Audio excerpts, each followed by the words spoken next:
Guys, I'm back with another unboxing, and this is, I think, the last one in this box, but I just felt something else in the bottom. I know it's packaging. I thought there might be some free gifts or something in there, but apparently not. Maybe I felt a cube bag type thing or something like that. So yeah, Master Starminx, that's certainly not what's in here. This is one that's been around for a little while, but I haven't got around to ordering until now. And I've got some stickering to do.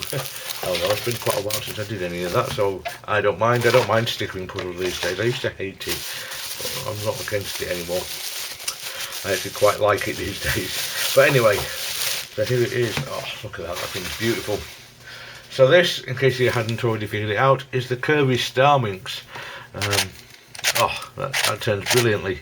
Compared to the other puzzles of this type, like the Starminx 2, the face painting Starminx, and the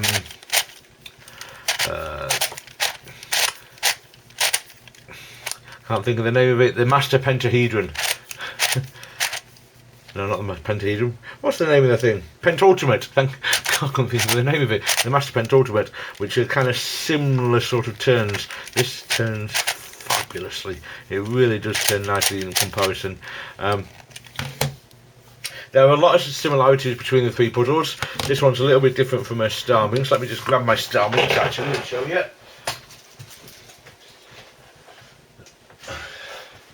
It's just scrambled at the moment, I'm afraid. I haven't got around to solving this one yet, since I did my full collection scramble.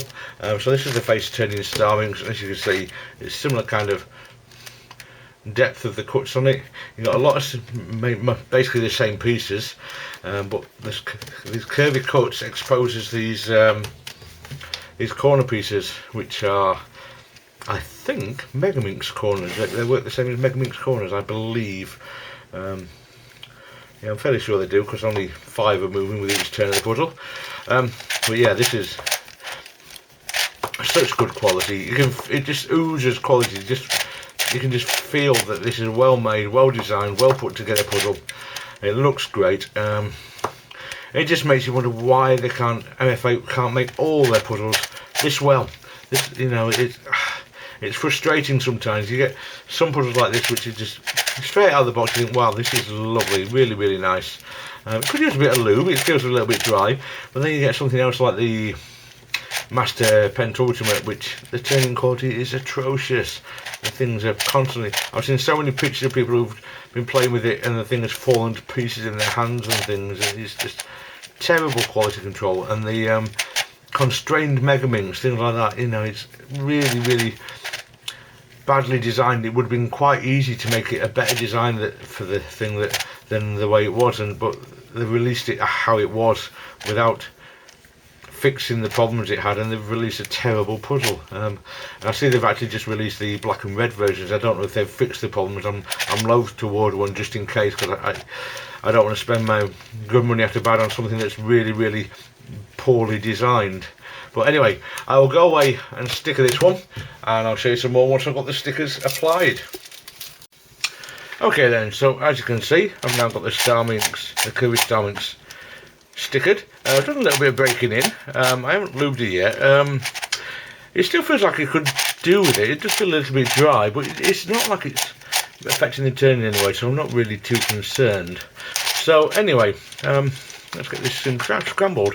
One thing I have noticed, you do have to be a little bit careful, because once you got something in kind of mid-turn, you're left with a sharp edge. It's not like razor sharp, isn't, you know, you're going to slice your finger into it or anything like that, but you do have to be a little bit careful you're not catching your finger in it, because I think it would make it a little bit sore if you were doing it regularly while solving the puzzle. But other than that, I think this is a superb quality puzzle. I know I've already raved about it. It just feels out and out great quality from the word go out of the box, as long as you get things lined up. He says, being unable to turn the side. Yeah, this thing looks fabulous. I've actually solved the Starminx I showed you earlier in kind of preparation, bit of practice to remind myself how to go about it before I add this extra dimension to it with this Curvy Starminx. So fingers crossed all should go to plan. And yeah, this is a really, really beautiful puzzle. I'm really happy with this one, looks wise, that's for sure, and quality wise, as I've said several times now. Definitely a good purchase. If you only buy one of the face turning Starminx puzzles, then I would definitely recommend this one. Its turning is just so much better than the original face turning Starminx. There's no two ways about it. That's what I was about there. But a few more pieces yet to separate. I like to try and get as many separated from their neighbours as I possibly can. It's not always possible to get absolutely everything, and in a random scramble you're always going to end up with some in places where they're positioned next to a piece they belong next to, but that's the way of it. What I do is get as much split up as I can and just do some random turns like I'm doing now, and I think we should be about there. I'll call that scrambled. I think I'll go away, give it a solve, and come back with some thoughts once I've solved it. So as you can see, the Curvy Starminx is now solved again.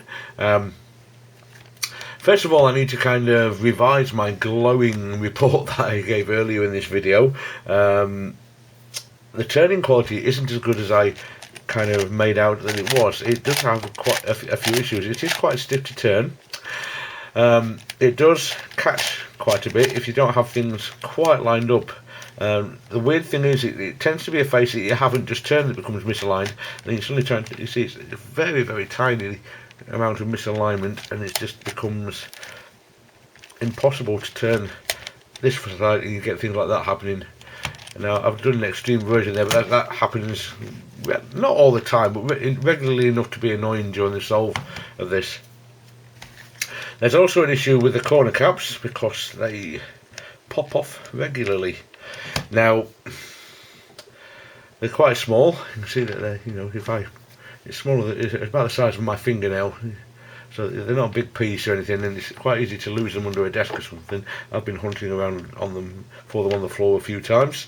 I think, to be honest, it's entirely possible that they could be glued into place. I'm always wary of doing that unnecessarily, but if I make sure it only goes on the end of this stalk, the glue, I think that shouldn't affect the mechanism in any way, so I'm tempted to try that, to be honest.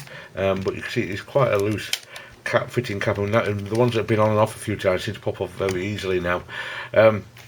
Again, I think that's caused by that slight catch there. I think that's what happens there, and then this piece will push it off. I think that's what's happening. I don't entirely know, because it's always happened kind of around the back of the puzzle at the time.